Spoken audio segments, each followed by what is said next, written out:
We're back with telling God's story. Last time we talked about Israel as they met with God on Mount Sinai and their failure to maintain faithfulness as they fell into what sometimes is called the golden calf apostasy.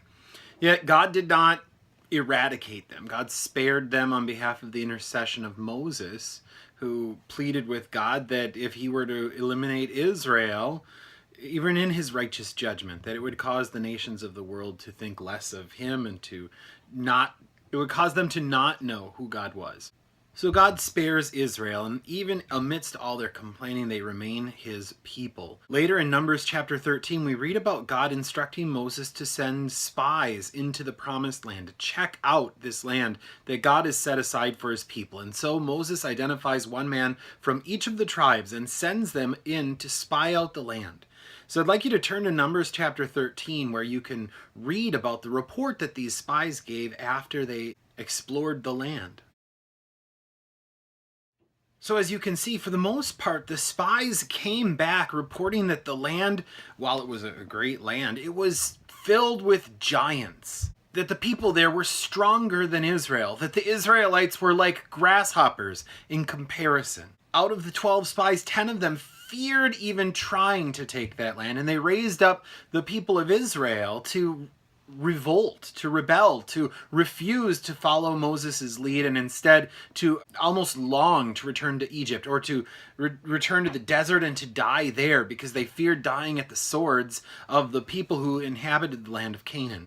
Amongst the spies, only Caleb and Joshua were faithful. Only Caleb and Joshua trusted that God would deliver them. Caleb boldly declared, "Let us go up at once and occupy it, for we are able to overcome it."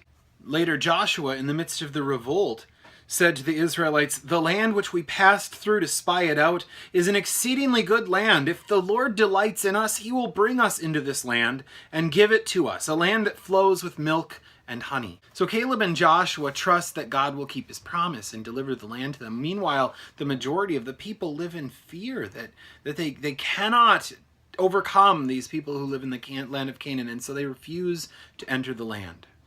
God declares the consequence of their lack of faith in Numbers chapter 14, starting at verse 29. "Your dead bodies shall fall in this wilderness, and of all your number listed in the census from 20 years old and upward, who have grumbled against me, not one shall come into the land where I swore that I would make you dwell, except Caleb, the son of Jephunneh, and Joshua, the son of Nun. But your little ones, who you said would become a prey, I will bring in, and they shall know the land that you have rejected. But as for you, your dead bodies shall fall in this wilderness, and your children shall be shepherds in the wilderness 40 years, and shall suffer for your faithlessness, until the last of your dead bodies lies in the wilderness." So the people did not trust that God would keep his promise, that God would bring them into the land, and on account of their failure to trust, they experienced the consequence of that. They did not receive the gift that God had promised to give them, but instead it would be their children, these future generations, that would receive God's promised gift of the promised land.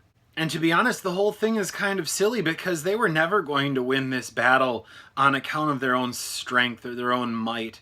It would take God to win the battle for them, and we see how God would win this battle for them, or at least the first of the battles that were involved in the conquest of the promised land, at the Battle of Jericho, which is described in Joshua chapter 6. So if you would turn there and read Joshua chapter 6. Well, what can be said? This is not how you fight battles. But it turns out this is how God fights battles. He tells Israel for 6 days to march around the city of Jericho in silence, that the priests would blow the horns, but the people would remain quiet. The Ark of the Covenant would lead them, and they would march around the city once each day for 6 days. And then on the 7th day, they would march around the city 7 times. Again, the priests blowing trumpets, but the people staying quiet until the 7th time around the city was completed, and then the trumpets would blast, and it would be time for the people to raise up a shout. And then at their shout, the walls of Jericho collapsed. And the men of Israel stormed the city and conquered it, overcame the inhabitants there, and destroyed everything that they could find. They charged in and they took the city, but it wasn't them who won the battle. This is not how you fight battles, but it turns out this is how God fights battles. He takes what is foolishness to us and uses it to win the victory, which makes very abundantly clear, both to Israel, to Jericho, I suppose, and to us, that it's not Israel who wins. It's not Israel who is powerful or mighty. It is God who wins the victory. Well, that's about it for this time. Join us again next time. We'll look at the story of the book of Judges and see how this terrible time in the history of Israel demonstrates what happens when one is not living in a right relationship with God.